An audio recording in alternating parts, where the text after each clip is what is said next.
बुद्धि शुद्ध होगी, अध्यात्म बल बढ़ेगा और आप निर्विकार की तरफ बढ़ोगे, विकारों का त्याग कर सकते हो। जैसे जैसे अंतःकरण पवित्र होगा वैसे वैसे अपने आप आपके ये गंदी बातें छूटती चली जाएंगी। वो अपने प्रभु को लेके कभी हंस रहा है, कभी प्रभु को रिझाने के लिए गा रहा है, कभी नृत्य कर रहा है। ये भाव दशाएं आने लगती है। किनकी? जिनका नाम जप करते करते अंतःकरण पवित्र हो गया है। प्रभु की कृपा आपको कैसे संभालेगी खुद आप वर्णन करेंगे आगे चल करके। बहुत कम समय में भगवान मिल जाएंगे। यदि इस जन्म में तुम हमारी बात मान गए तो दशा बदल जाएगी तुम्हारी। हम सर्व पापेभ्यो मोक्षयिष्यामि मा शुचा, कोई तुम्हारा बाल बांका नहीं कर सकता। भगवान अपनी गोद में बैठा लेंगे यदि तुमने हमारे प्रभु का आश्रय लेकर नाम जपना प्रारंभ कर दिया। कोई हृदय से ऐसा कहता है कि आज से मैं राधा कृष्ण की शरण में हूं, उसी क्षण से उसका मंगल विधान शुरू हो जाता है। तो पहले उपासक को, कोई भी हो, कैसा भी हो, कहीं का भी हो, आप व्यसन नहीं छोड़ पा रहे, नशा नहीं छोड़ पा रहे, गंदी बातें नहीं छोड़ पा रहे, चिंता मत कीजिए। जब आप बलशाली होंगे तो अपने आप ये सब छोड़ देंगे। बल क्या? श्री हरिवंश नाम बल लहो, तो अपने मन भाई सब कहो। जितना तुम नाम जप करोगे उतने तुम्हें अध्यात्म शक्ति प्राप्त होगी, अध्यात्म बल प्राप्त होगा और तुम जिस विषय को छोड़ना चाहोगे ऐसे छोड़ दोगे। जहां आप मन लगाना चाहोगे लगा सकते हो। आप देखिए, हृदय में देखिए, हम लोग इतने कमजोर हो चुके हैं। छोटे छोटे व्यसन, छोटी छोटी बातें, छोटी छोटी आदतें, ये हम नहीं छोड़ पा रहे। आज कसम खाते हैं, 4 दिन बाद फिर वही करने लगते। तो तुम्हारी कसम में इतनी सामर्थ्य नहीं कि रोक ले। नाम में सामर्थ्य है। जितना नाम जप करोगे बुद्धि शुद्ध होगी, अध्यात्म बल बढ़ेगा और आप निर्विकार की तरफ बढ़ोगे, विकारों का त्याग कर सकते हो। जैसे जैसे अंतःकरण पवित्र होगा वैसे वैसे अपने आप आपके ये गंदी बातें छूटती चली जाएंगी और आपका प्रभु से प्रेम हो जाएगा। जब प्रभु से प्रेम हो जाता है तो प्रभु दूर नहीं रहते। हां, बातें करते हैं, उपासक उनके साथ खेलता है, पर ये दूसरा नहीं जान सकता। वही जान सकता है जिसे जना दे, नहीं तो उसका एकांतिक खेल चलता रहता है प्रभु के साथ। वो अपने प्रभु को लेके कभी हंस रहा है, कभी प्रभु को रिझाने के लिए गा रहा है, कभी नृत्य कर रहा है, कभी उसका भाव लगा तो चिल्ला चिल्ला के रो रहा है, कभी समाधिस्थ जैसा पूर्ण कृतकृत्यता का अनुभव किए हुए शांत बैठा है। ये भाव दशाएं आने लगती है। किनकी? जिनका नाम जप करते करते अंतःकरण पवित्र हो गया है। जब तुम्हें नाम प्यारा लगने लगे, कैसा नाम प्यारा? कोई बोला राधा, ऐसा लगा जैसे अमृत पिला दिया गया हो, श्रवणेन्द्रिय से अमृत। राधा नाम सुधा रसम। आप जपिए तो फिर देखिएगा आपको कैसा नशा चढ़ता है इस नाम से, कैसा आपको परम सुख, कैसी बेपरवाही, कैसी मस्ती आती है इस नाम से। जब तक ऐसा हृदय में भाव ना आवे तब तक तुम्हें हठ करना पड़ेगा, जबरदस्ती जिद्दी स्वभाव रखना पड़ेगा।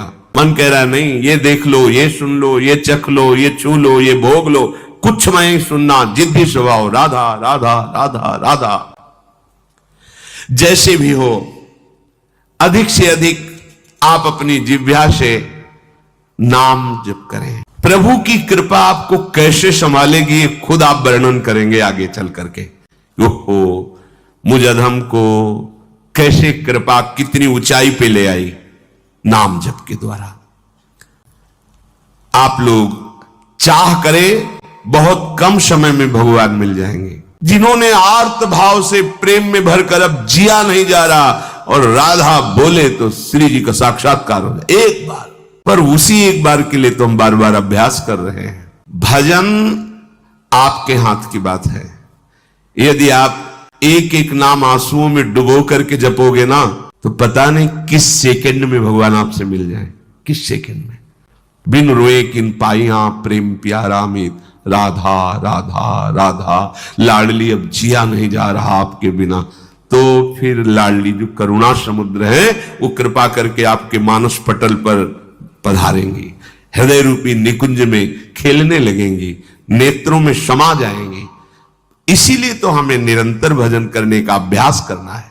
जितनी विधियां हैं, जितने निषेध हैं शास्त्रों में, ये करो ये ना करो, उन सब का फल है तुम्हारे हृदय में भगवत स्मृति जागृत हो जाए। संपूर्ण शास्त्रों के स्वाध्याय का ज्ञान का फल है भगवत स्मृति जागृत हो जाए। जैसे गीता जी पूरी सुनने के बाद अर्जुन जी ने कहा, नष्टो मोहा स्मृतिर्लब्ध्वा त्वत्प्रसादान् मयाच्युतः। हे अच्युत, हे गोविंद, आपके कृपा प्रसाद से मोह नष्ट हो गया, अब स्मृति जागृत हो गई। स्मृति, हम लोग परिवार की स्मृति में, भोगों की स्मृति में मगन हैं। देख लो, स्मृति बिना प्रयास के होती है। हम परिवार के चिंतन के लिए पद्मासन लगा के नहीं बैठते, भोगों के चिंतन के लिए हम कोई चेष्टा नहीं करते। बिल्कुल बाह्य चेष्टा रहित अंदर में पूरा का पूरा चिंतन भोगों का, परिवार का, सुख सामग्रियों का जैसे चल रहा है, ऐसे जब भगवत स्मरण चलने लगे, तभी लिखा स्मरण मात्रेण जन्म संसार बंधनात् विमुच्यते। जिनका स्मरण मात्र जन्म और मरण के चक्र से छुटा देता, विमुच्यते। स्मरण, अनंत जन्मों में अनंत बार हमारे पति पत्नी पुत्र परिवार सब मिले, लेकिन कोई पास नहीं है, समझो। तो इस जन्म का भी तुम्हारे पास कोई नहीं रहेगा।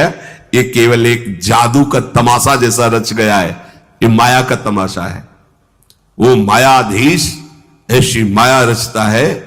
हम तुम तो बहुत छोटे बुद्धि वाले हैं, बड़े बड़े ज्ञानियों के चित्त को बलात् अपनी तरफ आकर्षित करके भ्रम पैदा कर दे, उसे कहते हैं माया। किसकी गोद में बैठकर आपका विस्मरण हो जाता है?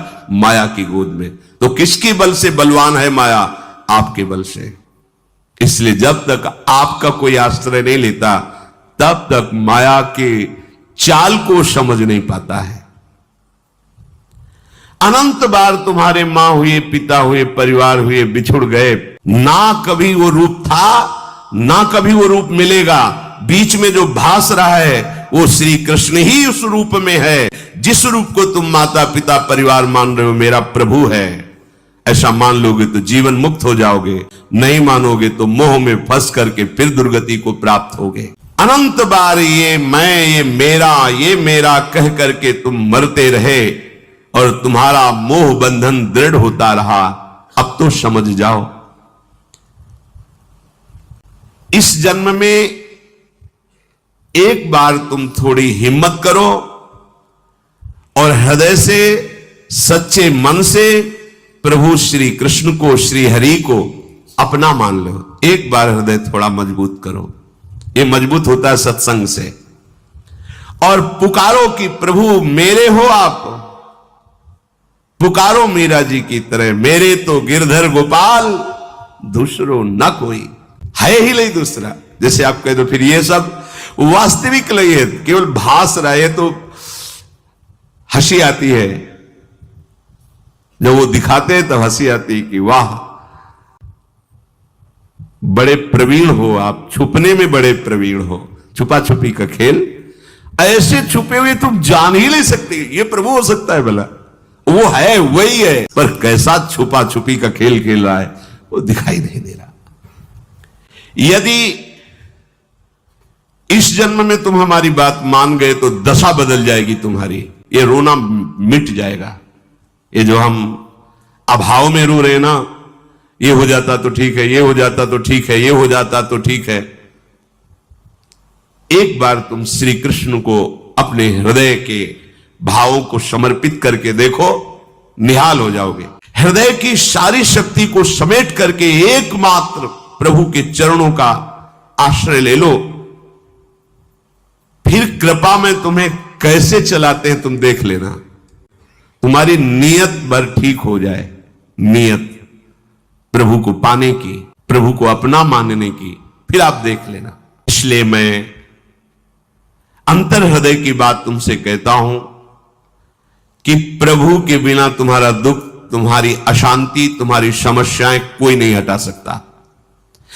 ये तुम भूल मत करो कि कोई ऐसे हाथ कर देगा, कोई तुम्हें फूल माला दे देगा, कोई जंतुर दे देगा, कोई कुछ कर देगा। हम अश्रद्धा नहीं करते, पर भाई देखो, तुम्हारे कर्म जितने प्रबल है तुम्हें दंड देने के लिए, किसी जंतुर में इतनी ताकत नहीं है, किसी राख में इतनी ताकत नहीं, किसी फल फूल में इतनी ताकत नहीं, किसी आशीर्वाद में ताकत नहीं। खुला समझ लो, बड़े बड़े महापुरुषों के, संतों के वचन और शास्त्रों के वचनों के अनुसार हम तुम्हें कह रहे हैं, तुम्हारे आशीर्वाद से विधि के अंक नहीं मिट जाएंगे। अगर कोई मिटा सकता है तो वो भगवान है। हम सर्व पापेभ्यो मोक्षयिष्यामि मा शुचा, कोई तुम्हारा बाल बांका नहीं कर सकता। यद्यपि तुम मुकदमा हार गए हो, यमराज ने फाइनल कर दिया कि तुम्हें अमुक नरक मिलेगा, लेकिन तुम्हें नरक स्वर्ग की बात क्या, भगवान अपनी गोद में बैठा लेंगे यदि तुमने हमारे प्रभु का आश्रय लेकर नाम जपना प्रारंभ कर दिया। जिस समय ध्यान से सुनिए, बड़े महापुरुष के वचन है। कोई हृदय से ऐसा कहता है कि आज से मैं राधा कृष्ण की शरण में हूं, उसी क्षण से उसका मंगल विधान शुरू हो जाता है। उसी क्षण से मंगल की नींव पड़ गई। अब थोड़ा मंगल को समझना होगा। हमारे समझने वाले मंगल में और प्रभु के विधान मंगल में अंतर है। हमारे समझने में मंगल होगा हमारे भोगों की मांग पूरी होने में, लेकिन ये बात नहीं है। फिर सोच के देख लो, जिन भोगों को तुम चाह रहे हो वो किसी के पास है, वो कोई और भोग चाह रहा है, मंगल नहीं है। तो जब हम प्रभु की तरफ चलते हैं तो हो सकता है हमारा माना हुआ मंगल नष्ट कर रहे हो। तो हमें उस समय ये प्रश्न नहीं करना चाहिए कि जिस दिन से भजन शुरू किया उस दिन से विपत्ति ही विपत्ति आ रही, क्योंकि मंगल भवन ने मंगल की नींव रख दी तो तुम मंगल का परिचय जानते नहीं हो। अब वो मंगल का महल खड़ा करेगा।